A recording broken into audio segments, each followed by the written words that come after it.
बीते दिनों माधवनगर अस्पताल में कोरोना से पीड़ित 3 मरीजों की ऑक्सीजन की कमी से मृत्यु हो गई थी, जिसके बाद अस्पताल प्रबंधन पर कई गंभीर आरोप लगे थे। लेकिन आज उज्जैन कलेक्टर द्वारा उन सभी आरोपों को निराधार साबित कर अफवाह बताया गया। साथ ही कलेक्टर ने अफवाह फैलाने वालों पर कार्रवाई करने की बात कही। दरअसल गुरुवार सुबह कोरोना के उपचार के लिए चुने गए माधवनगर अस्पताल में बिजली चले जाने से ऑक्सीजन सप्लाई बंद हो गया था, जिससे 3 पीड़ित लोगों की मृत्यु हो गई थी। इस घटना के बाद से ही अस्पताल प्रबंधन पर कई सवाल उठे। इसलिए आज उज्जैन कलेक्टर ने 9 भारत समाचार से बात करते हुए बताया कि सभी आरोप नहीं, अफवाह है जो सोशल मीडिया द्वारा फैलाई जा रही है। हमारे पास सभी प्रकार के बैकअप है और ऑक्सीजन की कमी के कारण उन पीड़ित लोगों की मौत नहीं हुई है, क्योंकि अस्पताल में ना कोई पावर कट हुआ था, ना ही ऑक्सीजन की कमी थी। वे सभी सीरियस कंडीशन में माधवनगर में भर्ती हुए थे। इन अफवाहों के फैलने वाले पर कड़ी कार्रवाई की जाएगी।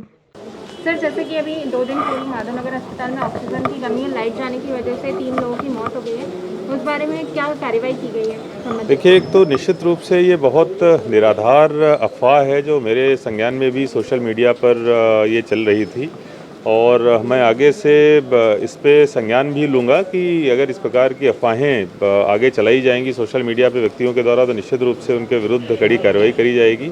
किसी भी प्रकार की विद्युत सप्लाई वहाँ पर बाधित नहीं हुई थी, किसी भी प्रकार की ऑक्सीजन सप्लाई बाधित नहीं हुई थी, किसी भी प्रकार से ऐसी स्थितियाँ वहाँ पर नहीं थी। वहाँ पर कई सारे मरीज़ हैं। सेंट्रलाइज ऑक्सीजन हम लोगों ने जो रखी हुई है, उसमें हमारे पास लिक्विड ऑक्सीजन की व्यवस्था अलग है, जो सिलेंडर की व्यवस्था वो अलग है। हमारे पास बैकअप में भी बहुत कुछ सप्लाई वहाँ पर रहती है, बिजली बैकअप की भी पूरी व्यवस्था है।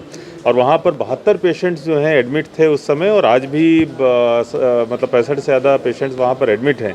किसी भी प्रकार से ऐसी स्थिति नहीं थी। जो 3 मृत्यु हुई हैं ये सही है और बहुत दुखद हैं, और उन तीनों मृत्यु अलग अलग समय पर हुई है। एक मृत्यु वहाँ पर 10 बजे के आसपास हुई है, बाकी जो दोनों मृत्यु थी वो 12 बजे के बाद में हुई हैं।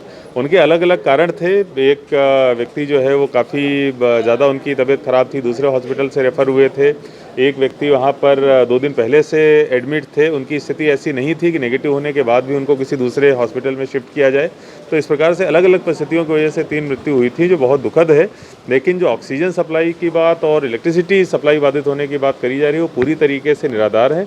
मैं आप लोगों के माध्यम से सभी से अपील करूँगा कि इस प्रकार की जो मिथ्या अफवाहें हैं, इससे जो कोरोना से लड़ने में प्रशासन का जो एक तरीके से हमारा प्रयास है उसको धक्का पहुंचता है। लोगों में एक गलत भावना जाती है, लोग जो है कंफ्यूज होते हैं। माधवनगर अस्पताल जो बहुत अच्छा काम कर रहा है, वहाँ के जो डॉक्टर और वहाँ के जो स्टाफ नर्स हैं वो डिमोरलाइज होते हैं। उनकी कहीं ना कहीं जो प्रयास है उनको हम लोग शून्य करने में लगे हुए हैं। कृपया इन चीज़ों का सभी लोग ध्यान रखें।